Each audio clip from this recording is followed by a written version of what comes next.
Daddy Tutan ng Tutan Loop. After na parang 5 araw na yata walang humpay ang ulan. Hindi tayo makapagalpas. Kaya delikado, baka dumapo lang kung saan, wala lang ipon natin. Karamihan pa naman sinalpasan natin, naka-leg band, ang CFL, sa CSW. Kaya tayo, bilang preparasyon naman, tutukanan natin sila, saka ginamitan natin ng Baxidil. Yung antibiotic na ginamit natin, ito, yung kulay asul. Kulay asul siya. Ayan. Ilagay na natin sa kanila. Ay, bigyan na natin. Ano ibigay mo? Ang binigay natin sa kanila, yan. Kalapatids, flyer naman. Tapos yung nanginginig, na isa, si Katarman, ayan, basang-basa sila yung iba. Yung iba kasi, nagpapaulan talaga, pupunta doon. Nagpapaulan talaga yung iba. So, ayan. Bigyan natin ng dexamethasone si Katarman.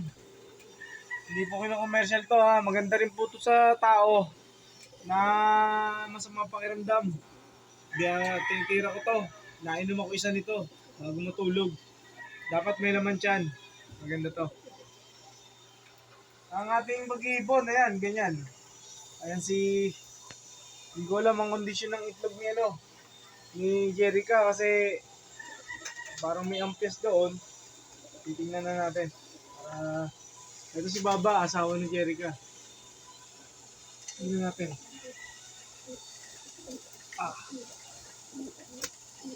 Tuyo naman. Tuyo yung itlog niya.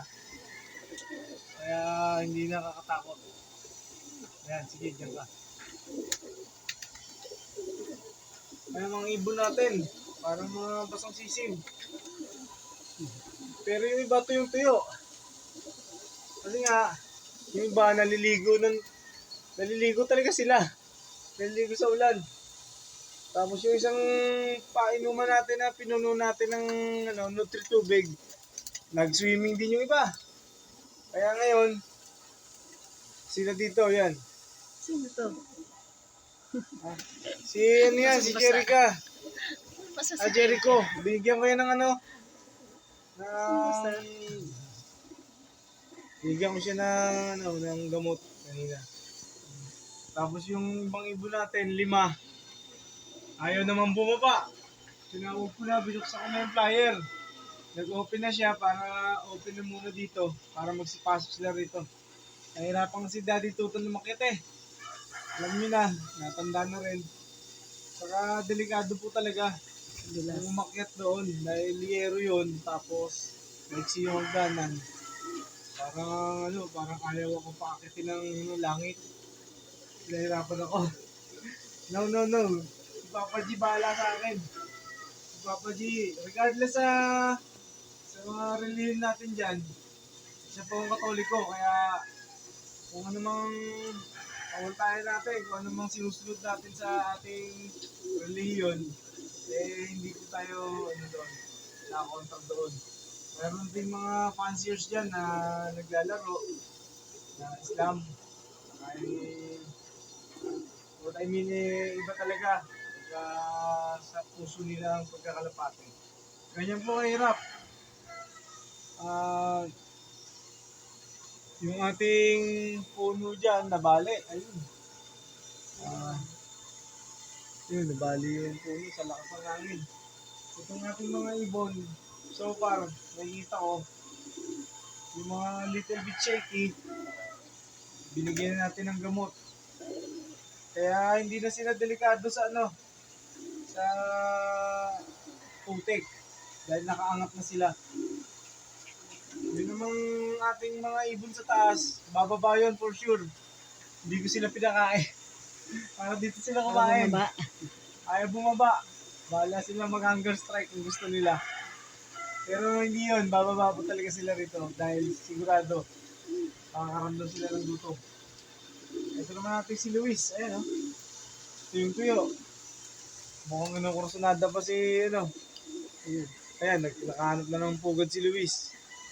Diyan, ayayin na dyan si Milo. Ito naman si Noble, para namang Yo, nagpapakit yata lalo. Ayan, si Noble, nagpapakit yata lalo kay, ano, kay Luis. Yan, bugbugan time yan pag nagkatabihan. Si Milo hanggang ngayon nandun pa rin. Oh. Saan? Ayun, oh, dumating Hindi. tayo madaling araw lang. Diyan eh. Hindi, kumain na yan. Kumain na po si Milo, si Mami Tutan. Sabi, di na bumaba. Pero kumain na yun. I mean, doon talaga pwesto Yung niya. ating ibang ibon, dito, masaya naman sila sa pwesto nila. Kasi kung ang ibon nakakita na ng perch na tungtungan, kagaya nito, si Papa Bear, lagi ko na siya nakikita dyan. Diyan na siya lagi. Oo. Ayan, ito naman si no, mukhang namayat. Red, red. Si Red Red namayat, oh. Basta lang. Oh, siguro basa lang dahil naligo nga sa ulan. Ang ating panahon, hindi mo talaga masabi. Saka ngayon, no, buti tumahimik yung bagyo. Tapos ng isang bagyo, sinundan pa. Tama naman na. Tsura ni Kataro. Si Kataro to, di ba? Eh, Ay, sino ba to? joystick. Si Choco Stick. Oo nga, no. Choco Stick nga. Kala ko si Kataro. Ay, sa katarman na yun sa sulok. Tingnan mo, nanginginig pa. Ayun, Ah, ay, sa sulok. ay, ito pala. Hi, Katarman. Nakatingin. Nakatingin. Mapalad po yung mga naglalaro. Dahil hindi tayo kasali ron, hindi po tayo kasali si Mapalad. Yung mga laro po, kinancel po ng mga club. At maganda pong sinyalis yun para sila yung makarecover sa karera. At wala, hindi talaga natin kakayanin na maglaro na sa ano, sa Norte. Sayang, gusto pa rin sana subukan sa BBC. Kaya lang hindi rin talaga kaya. Wala sa kondisyon ng ibon, walang maayos na patuka at vitamina. Na isusupply lang natin yung routine natin na susunod. Pero iba pa rin yung nandun na tayo sa karera proper. Iba pa rin yung sinusubo roon. Ayan, ayan na sila. Mukhang nakakain naman na. Kaya tahimik na sila. Ang hindi ko pa nakikita itong sino, Itong sablon. laga ni ano, Ha? Kulanggi. Yung itlog. Sa kaya. Oh. Hindi, okay pa. Wala pang sinyalis na magpipisa sa Pulanggi. Pero sa tingin ko, ang pinakamalapit na magpipisa, si Jerica sa kasi baba. Mapulo dyan. Ayan. Ito pong ibon natin na nasa taas. Yan po si Pulanggi. Ayan. Napakagandang babae. Ayan. Shoutout po dun sa nagregalo. Si Boss Jerry Calitis, konsehal ng Wawa Uno. Ayan. Ayan. Tama rin yan. Pagka sana makarecover yung ibang inakay natin sa pamamayat. Pero hindi going light. Siguro wala lang gana kumain dahil laging Laging nababasa. basa. Pag naulan, talagang natulo rito. Pero pag naulan lang po, guys. Pag naulan lang natulo rito.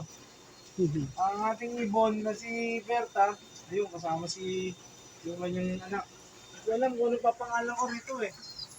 Pero, sa aking nakikita, Ano yung anak?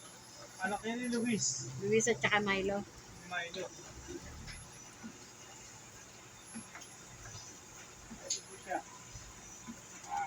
Maganda naman ang kanyang katawan. Aba, maganda kulay guys. Parang magkakaroon tayo ng Yan talaga anak ni ng Milo. pula. Magkakaroon tayo ng kakulay ni Milo Mama guys. din sa kulay no. Sana ang kulay ni Milo para pwede sa off color. At naku po, magkakaperan Daddy Tutan. Bakit daw? Naku po, iniputan ako. Laki. Ayoko naman pangalanan siyang ipot. Ang ganda-ganda ng sing-sing na napunta sa kanya guys. Ang napunta sa kanya sing-sing ay si Epel. Okay. Tapos, hindi ko pala siya nalagyan ng ng personalize. Tingnan ko Sige. I'll be back. Tamis.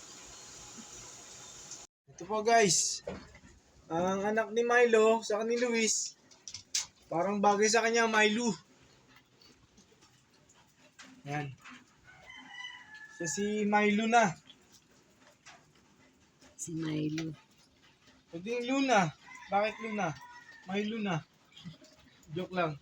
Hindi ko po masabi pero baka magbago pa pangalan niya. Kasi hindi pa siya nabibinyagan. Pero magandang ibon guys. Magandang pala ibon niya. Sigurado to pang off color. Sigurado na to. Parang ano siya, red. Red na golden. Golden checkered, you know. Ayan. Ano natin siya. Tapos, ang ating mga singsing na CFL, meron pa tayong tatlo na hinahabol. Saka 1, 2, 3, 4, 5, 6, 7, 8. Tapos 9 na na CSW. Itong mga to, hindi na may lalaro to. Pero itong WPFC na to, pwede pa ilaro to. Ito. WPFC. Baka isingsing lang natin to sa Old Bird. Yung Old Bird lang natin to. Sasamahan lang natin ng personalized na singsing. Sa ating mga ibon, ayan sila. Tahimik sila pagkatapos kumain. Schedule nila ng ligaw bukas pa, hindi ngayon. Para sa kanilang Ayan po, si Baba. Asawa ni Jerica. Yan po guys, napakahirap po pag naulan talaga. Napakahirap. Pero pilit namin kinakaya ni Mami Tutan. Dahil sa pagmamahal namin bilang isang fancier, sigurado naman dinadanas din ng iba to. Sana naman narinawa, safety rin sila. After nitong sunod na bagyo, magkasunod na bagyo, sana po makarecover agad ang mga lot ng ibang ating mga kapwa fancier. Bilang tayo, dinadanas natin itong ganitong hirap. Nakita nyo ang ulan na naman. Ito na naman. Ganito talaga kahirap, guys. Pero sa pagmamahal namin, nalilimutan na namin yung hirap dito. Nangangarap lang po. Nangangarap, guys. Kasi libre lang yan. Arigatou gozaimasu. Maraming po salamat sa inyo. Siyempre, oras naman para tayo mag-asikaso para sa hanap buhay natin. Salamat po marami guys. Patuloy na pag-suporta nyo sa pagtangkilik sa channel na to. Maraming salamat po.